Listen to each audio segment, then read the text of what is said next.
November mi doprial zo pár krásnych dní a ja som to využil. Povozil som sa na talianskej, respektíve čínskej motorke. Nazýva sa Morbidelli T1002 VX.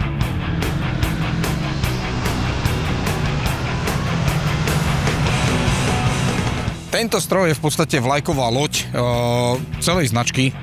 Najväčšie cestované enduro s litrovým objemom.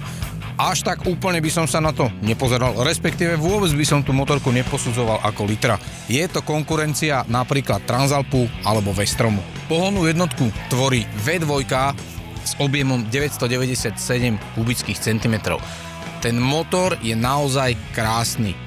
Výrobca si dal záležať na tom dizajne, pretože používa ho aj v cruiseri C1002V a práve preto sú tu tieto pekné frézované časti, je úplne čistúčky. Výkonové hodnoty na litrové Včko nie sú žiadna sláva, 87 koní a 89 Nm.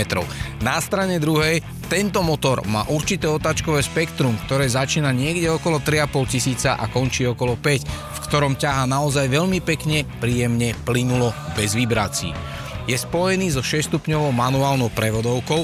Na môj vkus prevodovka má dosť dlhé dráhy radenia a je relatívne hručná. Na strane druhej je presná.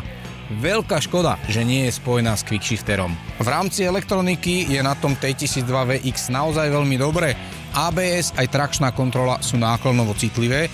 Plne farebný TFT displej má možnosť konektivity, mám si možnosť vybrať zo 4 jazdných režimov, mám tempomat, vyhrievané rukovete a aj sedadlo. To všetko v sérii. Ergonomicky voči Morbidelli nemám v podstate žiadnu výtku.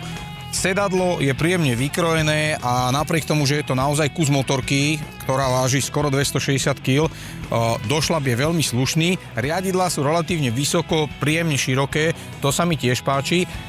Veľký palec hore dávam za tvar zrkadiel, z ktorých naozaj vidieť úplne príkladne. Štít je nastaviteľný, na tom ale konštruktéri môžu trošku popracovať, pretože manipulácia je diplomaticky povedané náročná. A ako toto cestovné endurko jazdí? Za mňa je to vhodná motorka pre začínajúcich jazdcov, ktorí chcú mať naozaj veľký stroj. Je to liter, aj tá hmotnosť je bezmala 260 kg, ale ako náhle sa na nej pohnete, tak tú váhu nejak extra necítite. V zákrutách je tá motorka strašne príjemná, strašne predvídateľná, všetko robí tak jednoducho postupne, tak vyrovnane. Brzdy, ktoré sú mimochodom od J-Juan, čo je veľký výrobca brzd, nie sú nejaké prehnanie také ostré, jednoducho aj ten nábeh je taký trošku tupší a práve tým začínajúcim jazdcom to úplne vyhovuje. Motorka je veľmi pohodlná a stabilná, čiže za mňa naozaj začínajúci jazdci si tento stroj užijú asi najviac.